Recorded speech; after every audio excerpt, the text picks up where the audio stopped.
네, 사회브리핑 이 기자. 네. 굉장히 이상득 전 의원 검찰 소환 관련해서 말씀 나눠봤는데 오늘 또 재미있는 사건, 재미나다운 표현이 어렵고 어떤 사건 사고 있습니까? 예, 먼저 조선일보입니다. 지난달에 경기도 화성시에서 직장인 김모 씨가 회식을 하는 과정에서 2차까지 가는 많은 술을 마시고 나서는 숨진 채 발견됐다는 소식인데요. 입사한 지 6개월 정도 됐는데 1차에서 소주 2병을 마신 이후에 양주가 곁들여진 2차 자리에 이어졌고 거기에서 또 몸싸움까지 있을 정도로 술이 좀 과했다고 합니다. 그런데 혼자 집에 가다가 길거리에 쓰러져 있는 게 발견이 돼서 경찰에 신고한 주민 때문에 경찰차에 태워지기도 했는데 두 번이나 경찰이 집 근처에 데려다 줬지만 집을 찾지 못하고 결국 공사장 낭떠러지 웅덩이에 빠져 숨진 채 발견이 됐습니다. 그게 좀 안타깝더라고요. 순찰차 태워서 집까지 잘 무사히 데려다 줬으면 되는데 또 중간에 괜찮다고 해서 내렸더라고요. 그렇죠. 이분이. 그래서 어떻게 보면은 무사할 수도 있었던 일인데 조금 더 신경을 썼으면 되지 않았을까 하는 아쉬움이 이 직장 회식 문화가 좀 개선이 되어야 된다고 생각이 듭니다. 네. 어떻습니까? 동아일보의 회식 문화는? 저희는 제가 차장 된 이후에는 음주 문화를 개선하기 위해서 많은 노력을 본인이 원치 않으면 따라주지 않는 것만 해도 술 먹는 양이 대단히 줄어들거든요. 그렇죠. 예. 너 먹으라고 그렇게 따라주지 않으면 됩니다. 자기가 마시고 싶으면 내가 따라 마시는 습관이 좀 중요한 것 같습니다. 네. 아주 바람직한 음주 문화, 회식 문화입니다. 다음 소식 어떤 게 있습니까? 예, 다음은 동아일보입니다. 2005년부터 대법원이 개명 절차를 아주 간소화했는데요. 개명이라고 하면 이름을 바꾸는 절차죠. 네. 그래서 부모가 지어주신 이름이 마음에 들지 않을 경우에는 이렇게 쉽게 바꿀 수 있게 됐는데 이게 범죄자에게 악용이 된다고 합니다. 네. 그래서 경찰의 추적을 받던 범죄자가 붙잡히고 났는데 이름이 달라서 경찰이 혼선을 빚는 경우가 있다고 하는데요.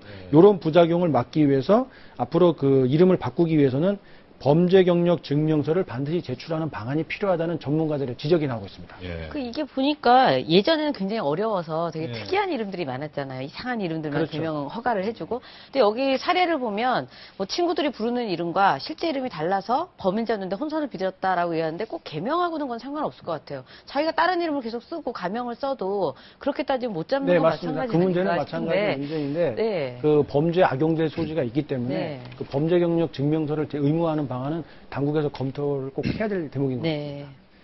병역 문화도 이제 많이 달라진다 그러죠. 동생들끼리 같은 내무반 쓰고 2등병 생활도 3달만 하면 되고. 예, 그렇습니다. 네. 국방부에서 추진하고 있는 내용인데요.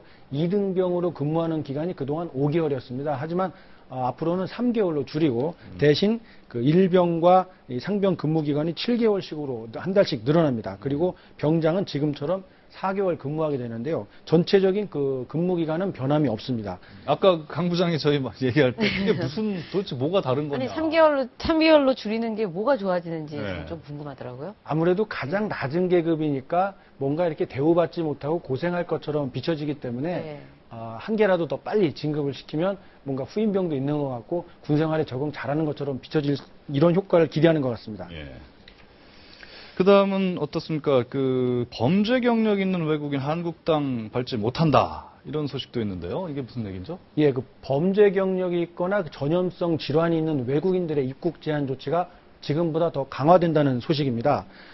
최근에 수원에서 있었던 오원춘 사건이나 또 결핵 같은 후진국형 질병이 계속 유행하는 것 때문에 나온 후속 조치인데요.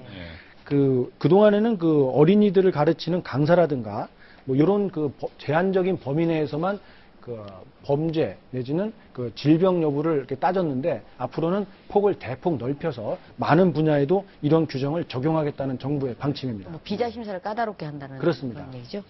자, 이 차장, 내일은 좀 가슴 훈훈하고 따뜻한 미담 기사 하나 가져오세요. 알겠습니다. 지금까지 이동현 차장과 함께 사건 사회 브리핑이었습니다. 저희는 잠시 후에 돌아오겠습니다.